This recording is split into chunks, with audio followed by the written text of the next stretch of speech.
जिसमें power generation companies जो दिल्ली सरकार चलाती है, IPGCL, PPCL, एक ट्रांसमिशन कंपनी जो दिल्ली सरकार चलाती है, दिल्ली ट्रांसको लिमिटेड, और दिल्ली में 3 डिस्कॉम्स, BSES की 2 डिस्कॉम्स और टाटा पावर की 1 डिस्कॉम दिल्ली के अलग अलग हिस्सों में पावर डिस्ट्रीब्यूशन का काम करते हैं। जब दिल्ली विद्युत बोर्ड की अनबंडलिंग हुई थी तो जो सरकारी कर्मचारी उस समय दिल्ली विद्युत बोर्ड में काम कर रहे थे उनको पूरी फैसिलिटीज़ देने की जिम्मेदारी दिल्ली सरकार ने ली थी। लेकिन अनफॉर्चुनेटली जो सरकारी कर्मचारी रिटायर हुए, जो पेंशनर्स बने, उनमें से कई सरकारी कर्मचारियों को बहुत मुश्किलों का सामना करना पड़ा। अक्सर इन रिटायर्ड कर्मचारियों के साथ DVB के पेंशनर्स को पेंशन टाइम से नहीं मिलती थी, उनकी सारी फैसिलिटीज़ टाइम से नहीं मिलती थी। 2015 में जब अरविंद केजरीवाल जी दिल्ली के मुख्यमंत्री बने तब DVB पेंशनर्स ने उनके सामने अपनी सारी समस्याएं रखी, और मुझे इस बात की खुशी है कि तब से अरविंद केजरीवाल जी की लीडरशिप में दिल्ली विद्युत बोर्ड के सारी पेंशनर्स के सिस्टम को स्ट्रीमलाइन किया गया और लगातार हर साल जो भी पेंशन की रिक्वायरमेंट होती है, पिछले साल में ये 1818 करोड़ थी, ये सारी रिक्वायरमेंट पूरी की जाती है। लेकिन एक मुश्किल का सामना अभी भी दिल्ली विद्युत बोर्ड के पेंशनर्स कर रहे थे। दिल्ली विद्युत बोर्ड में 20,000 से ज़्यादा पेंशनर्स हैं। जो पेंशनर्स रिटायरमेंट के बाद मेडिकल फैसिलिटी अवेल करते थे उनको एक बहुत परेशान करने वाली प्रक्रिया से रीइंबर्समेंट लेना पड़ता था। ये सारी मेडिकल रीइंबर्समेंट का प्रोसेस जो दिल्ली विद्युत बोर्ड का पेंशन ट्रस्ट है उसके माध्यम से होता था। तो अगर कोई पेंशनर है, स्वाभाविक बात है वो बुजुर्ग है, ये भी स्वाभाविक बात है कि एक उम्र के बाद मेडिकल रिक्वायरमेंट्स भी बढ़ जाती हैं, और जब एक बुजुर्ग पेंशनर को एक ऑफिस से दूसरे ऑफिस से तीसरे ऑफिस में लाइनों में लगना पड़ता है अपने मेडिकल के बिल्स रीइंबर्स कराने के लिए, तो वो बहुत परेशान होते हैं। दिल्ली विद्युत बोर्ड के ये पेंशनर्स दिल्ली के मुख्यमंत्री अरविंद केजरीवाल जी से मिले और उन्होंने अपनी इस समस्या को, अपनी इस परेशानी को दिल्ली के मुख्यमंत्री अरविंद केजरीवाल जी के सामने रखा, और हमेशा की तरह अरविंद केजरीवाल जी ने उनकी समस्या का समाधान करने का वादा किया। और मुझे एज पावर मिनिस्टर उन्होंने डायरेक्शन दी कि कोई ऐसा सिस्टम बनाया जाए कि इन पेंशनर्स को अपने मेडिकल बिल्स रीइंबर्स कराने के लिए इधर से उधर भागना ना पड़े। अरविंद केजरीवाल जी ने ये डायरेक्शन दी कि किसी तरीके से कैशलेस मेडिकल प्रोसीजर्स की सुविधा इन पेंशनर्स को मिल जाए। और मुझे खुशी है इस बात की आज ये घोषणा करते हुए कि दिल्ली विद्युत बोर्ड से रिटायर्ड पेंशनर्स को कैशलेस मेडिकल फैसिलिटी देने का निर्णय दिल्ली सरकार के द्वारा, अरविंद केजरीवाल जी की सरकार द्वारा किया गया है। इस फाइल को मैंने कल ही साइन किया है और 19 तारीख 20 तारीख तक इसका आधिकारिक नोटिफिकेशन भी कर दिया जाएगा।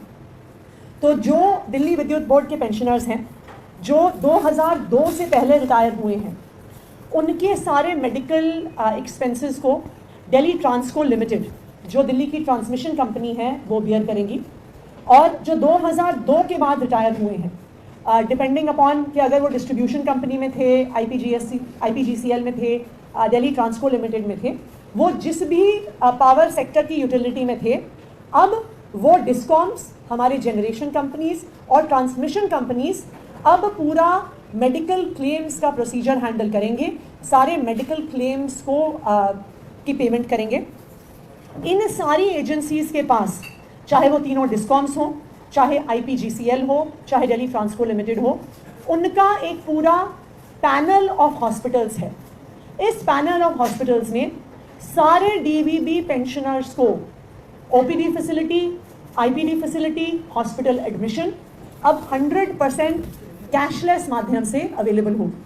तो जिस भी यूटिलिटी के साथ इन 20,500 पेंशनर्स को लिंक किया गया है, प्री 2002 और पोस्ट 2002 पेंशनर्स को, उस यूटिलिटी की जिम्मेदारी रहेगी उनको सारे मेडिकल बेनिफिट्स प्रोवाइड करने की, और अब सारे दिल्ली विद्युत बोर्ड पेंशनर्स को कैशलेस मेडिकल फैसिलिटीज़ की सुविधा प्रोवाइड की जाएगी। मैं दिल्ली विद्युत बोर्ड के पेंशनर्स की तरफ से दिल्ली के मुख्यमंत्री अरविंद केजरीवाल जी का धन्यवाद करती हूँ, क्योंकि वो एक ऐसे व्यक्ति हैं जिन्होंने हमेशा दिल्ली के किसी भी तबके के लोग हों, किसी भी सेगमेंट के लोग हों, चाहे वो DVB के पेंशनर्स हों, चाहे वो DTC के पेंशनर्स हों, चाहे वो बड़ी बड़ी कॉलोनियों में रहने वाले लोग हों या झुग्गी झोपड़ियों में रहने वाले लोग हों, जब भी किसी दिल्ली वाले को कोई परेशानी हुई है तो दिल्ली के मुख्यमंत्री अरविंद केजरीवाल जी उस परेशानी को सुलझाने के लिए सामने आए हैं। Thank you.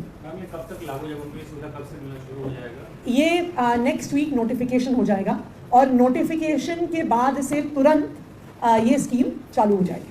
ये 2002 के बाद जो रिटायर हुए उसका थोड़ा क्लैरिफाई कर दीजिए। देखिए मैं बता देती हूँ, 2002 से पहले सिर्फ दिल्ली विद्युत बोर्ड होता था, एक सिंगल एंटिटी होती थी जिसमें जनरेशन भी होता था, इलेक्ट्रिसिटी ट्रांसमिशन भी होता था और इलेक्ट्रिसिटी डिस्ट्रीब्यूशन भी होता था। 2002 के बाद इसको 5 पार्ट्स में ब्रेकअप किया गया, 6 पार्ट्स में, जिसमें से 2 हैं जनरेशन कंपनीज IPGCL और PPCL। इसमें एक है transmission company Delhi Transco limited और 3 हैं डिस्कॉम्स, जिनको आप जिसमें 2 BSES की BRPL, BYPL और तीसरी टाटा पावर की TPDDL। तो ये 6 एंटिटीज़ हैं जिसमें दिल्ली विद्युत बोर्ड को अनबंडल किया गया, जिसको टेक्निकली कहते हैं। तो जो 2002 से पहले रिटायर हुए वो दिल्ली विद्युत बोर्ड के एम्प्लॉइज थे। तो जो 2002 से पहले रिटायर हुए उन सबके मेडिकल क्लेम्स को, उनके सारे हॉस्पिटलाइजेशन प्रोसेस, उनको इम्पैनल्ड हॉस्पिटल्स प्रोवाइड करने का काम DTL यानी दिल्ली ट्रांसको लिमिटेड, जो दिल्ली सरकार की ट्रांसमिशन कंपनी है, वो हैंडल करेगी उनके सारे मेडिकल क्लेम्स। जो 2002 के बाद रिटायर हुए वो या तो किसी ट्रांसमिशन कंपनी में काम करते थे, या वो जनरेशन कंपनी में काम करते थे, या डिस्ट्रीब्यूशन कंपनी में काम करते थे। तो वो जिस भी कंपनी में काम कर रहे थे उनके मेडिकल क्लेम्स को वो पावर यूटिलिटी हैंडल करेगी। तो जो डिस्कॉम्स में काम कर रहे थे उनके मेडिकल क्लेम्स को हमारी तीनों डिस्कॉम्स BRPL, BYPL और टाटा पावर हैंडल करेंगे। जो ट्रांसमिशन कंपनी में काम कर रहे थे उनके सारे medical bills, claims, cashless facility को दिल्ली ट्रांसको लिमिटेड हैंडल करेगी। और जो पावर जनरेशन कंपनी में काम कर रहे थे उनके सारे मेडिकल बिल्स और क्लेम्स को IPGCL हैंडल करेगी। इसमें कितना कॉस्ट गवर्नमेंट को आ रहा है, क्या बजट बनाया गया है, और जो ट्रांसमिशन कंपनीज हैं या जनरेशन कंपनीज हैं क्या उनको नेचुरल एड आपकी तरफ से दिया जा रहा है और क्या take care of on their own? So इसमें 2 पक्ष हैं, जो ट्रांसमिशन कंपनी और जो पावर जनरेशन कंपनी है। ये तीनों कंपनियां DTL, IPGCL, PPCL, ये तीनों कंपनियां दिल्ली सरकार की हैं। जो तीनों डिस्कॉम्स हैं वो 51% प्राइवेट और 49% गवर्नमेंट शेयर होल्डिंग की कंपनीज हैं। तो जो 100% गवर्नमेंट कंपनीज हैं वो तो 100% गवर्नमेंट उसका खर्चा उठाएगी, और जो डिस्ट्रीब्यूशन कंपनीज हैं उनके इनबिल्ट कॉस्ट में इस मेडिकल प्रोसीजर को इंक्लूड किया जाएगा। देखिए ऑलरेडी जो पेंशनर्स के मेडिकल का खर्चा है वो दिल्ली सरकार बियर कर रही है, लेकिन अभी तक जो सबसे बड़ी प्रॉब्लम पेंशनर्स को आती थी कि उनको एक मेडिकल क्लेम रीइंबर्स करवाने के लिए एक दफ्तर से दूसरे दफ्तर, दूसरे दफ्तर से तीसरे दफ्तर भागना पड़ता था, परेशान होना पड़ता था। स्वाभाविक बात है, उम्र के साथ मेडिकल बिल्स भी बढ़ते हैं और जगह जगह भागने की एबिलिटी भी कम होती है। तो कैशलेस मेडिकल फैसिलिटी जो इम्पैनल्ड हॉस्पिटल्स में मिलेगी उससे सारे पेंशनर्स को बहुत राहत मिलेगी।